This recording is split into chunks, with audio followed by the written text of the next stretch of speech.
Hi, today I wanted to run through a layout that I did, and I started with a base page. I got the idea from Janet at RTS, and I'll have her YouTube channel listed below and her Patreon channel. She's moved across to Patreon now, and so I've used the Harvest Meadow Designer Series paper for this layout. It's a beautiful range of neutrals. Now when I say neutrals, I don't mean neutral colors, I mean neutral patterns. So probably a better term is generic. They are lovely papers and they can be used for all sorts of occasions, male and female. They're just really beautiful, subtle, gentle patterns that are useful for anything. So on my channel, I'm going to move more to the scrapping from the card making, and I'll go into that further down the line. I just wanted to do some scrapping. I want to get back into the scrapping, and Janet does a really good job of explaining base pages. So when you feel like scrapping, you don't want to play with photos and embellishments, you just can make some base pages so they're ready to go when you do want to get out the embellishments and things. So I used a sketch as well for this page. I created the base page and then found a sketch that it's sort of related to. So it's from Laura Whitaker, and on her sketch you can see she's got the photo there and then some horizontal pieces of paper, and I looked at that and went, oh okay, the band on this page is a horizontal piece of paper like that, so it will work. Now I don't follow the sketches to a T. They're a jumping off place in a lot of times.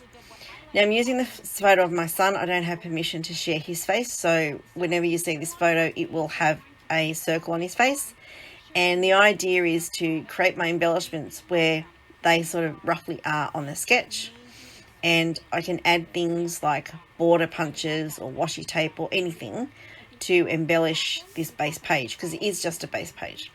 So the products I pulled out to use, now I may not use them, is the Nature's Harvest stamp set and the Harvest dies.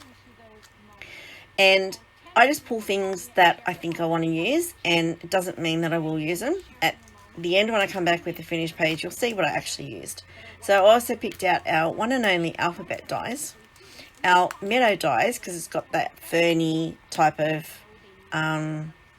look that's in the DSP. And then I thought, oh, birds might be okay to put on, so I pulled this out as well, and then a tag topper punch. The reason I pulled a punch out is because I've also got a layout a day scrapbook page, scrapbook group, on Facebook, and one of the challenges was to use a tag. So I've also used the not Bermuda Bay. That's not Bermuda Bay at all. That's Bumblebee cardstock. I've also got the twine there, and I pulled out some embellishments that I thought would suit the page. The other cardstock that I showed as well fleetingly, was Crumb Cake and Whisper White, and that's basically what I have out to play with the page. I have no idea how this page is going to come out, but this is just what I've chosen to play with. So I'm going to leave this here, and I will come back and show you the finished page now that you know what I'm playing with. Okay, so I'm back with my finished layout, and I'm just going to run through the things that I used and the measurements.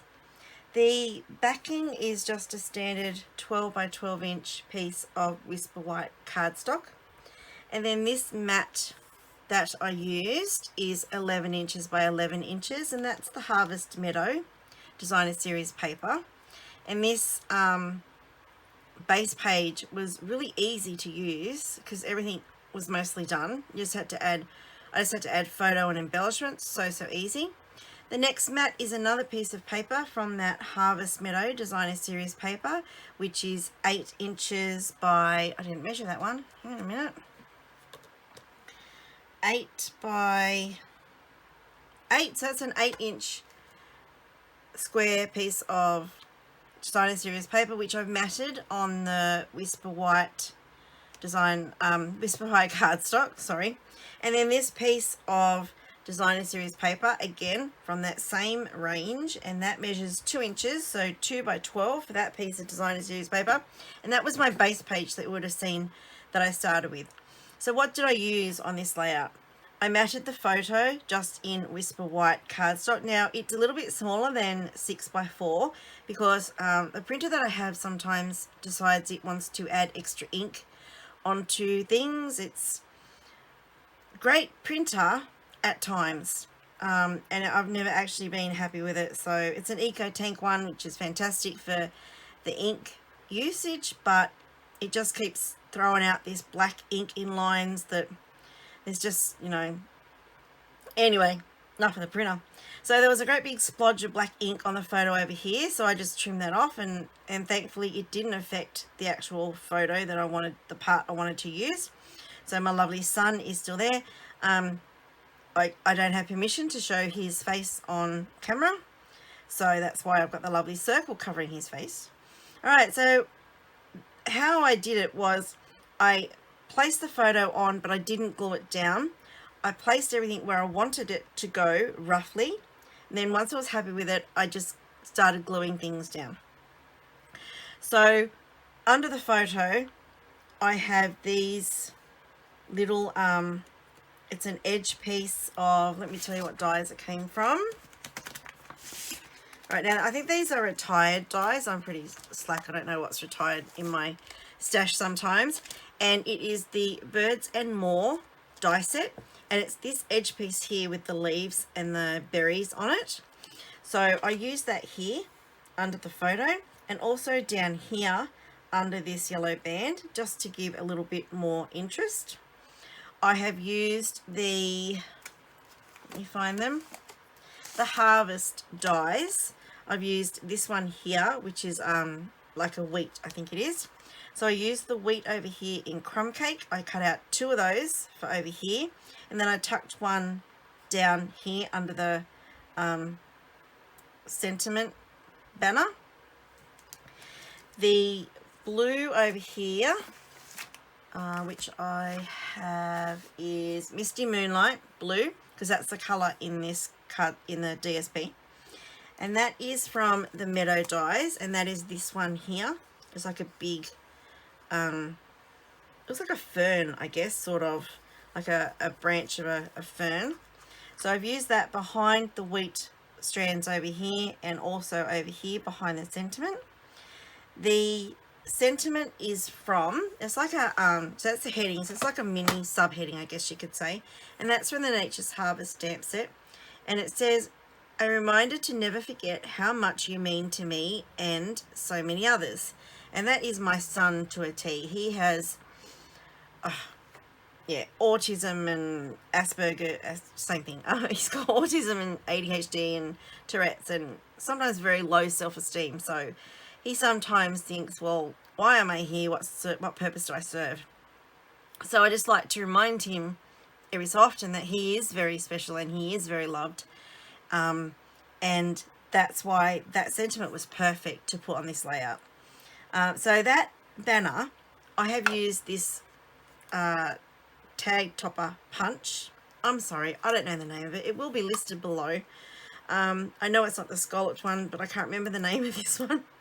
And all I did was cut the one length of cardstock, 2-inch wide piece of cardstock, and I punched both ends.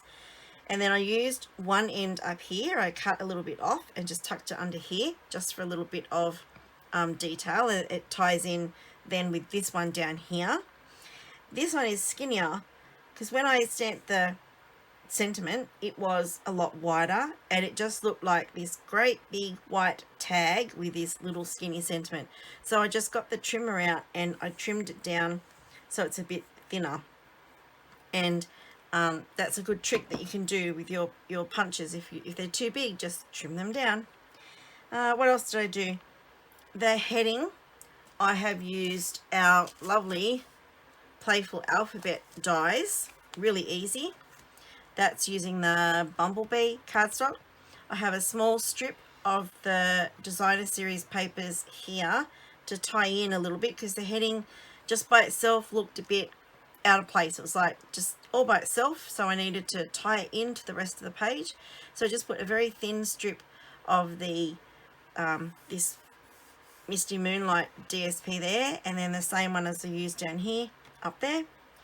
I've used some of the twine, which is the Baker's Twine Essentials pack, and I've just picked that colour there, which is like a crumb cake, and I've tied a bow here of 4 strands of twine. So to do that, I got a really long piece of twine and I folded it, cut it in half, folded it again and cut it in half. So I had the one length that was like 4 strands together, and then I just tie that into a bow. And because a single strand would just look nothing and it wouldn't stand out, so I wanted something quite substantial there, so I used the 4 strands, and then I used 2 strands together for this tag here, and again for here. Now I didn't do 4 on these because that would be way too bulky, and I think 2 strands is just the right amount on these, whereas here I needed something with a bit more meat, so I did the 4 strands there. My finishing touch was the embellishments. Now these are retired, but they're the 2020, the 2020 to 2022 in colour square gems. When I put them on the page, they didn't look right square, so I just turned them a little bit to make them diamonds, and I think that looks much better than when they were square. So even though these are retired, the colours are still in our colour families, so I just use them. And you'll see me as I make things now on my channel, I will be incorporating some retired stuff from time to time, and I'll also be incorporating other brands of stuff. I don't sell the other brands, I just have a stash of scrapping supplies that is, my son's about to turn 21 in October, so they have to be 21 years old, some of the stuff that I have. And it's been sitting in my craft room. It's moved 1, 2, 3 houses now, and I thought it's time to use it. None of it probably can be purchased anyway anymore. It's all, some of the companies have even gone out of business, so you can't purchase that stuff anymore. So there's no harm in me using it.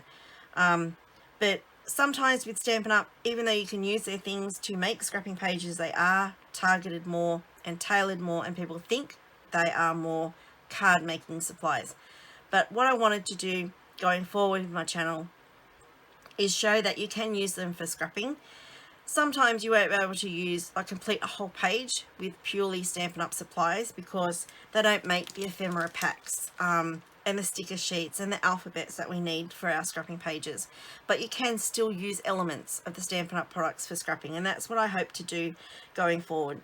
I've decided that after nearly 10 years of making nothing but cards, and then finding in my cupboard I had at least 4 years worth of cards just sitting there doing nothing, that I'm not really a card maker. I enjoy making cards. Let me say that again. I enjoy making cards. I just don't send the cards. So I went through a phase of, why am I making all these cards to sit in my cupboard? Why am I spending all this money on these supplies to make these cards to sit in my cupboard? I may as well just not spend the money or throw the money away because I wasn't doing anything with those cards. I think I'm quite a talented card maker, but I don't use the cards. So I also then thought, I don't want to give up Stampin' Up. I want to keep going with Stampin' Up. I love the products. What can I do? So I've gone back to my first love of paper crafting, which was scrapbooking.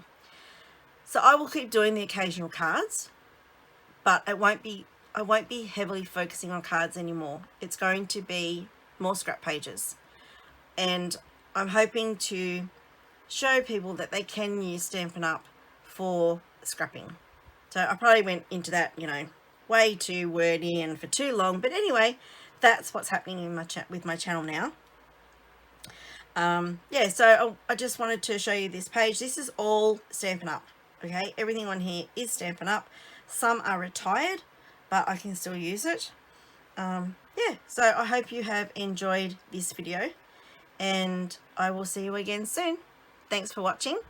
If you like what I do and you like the idea of seeing more scrap pages using Stampin' Up, then please subscribe to my channel so you don't miss out on any upcoming videos.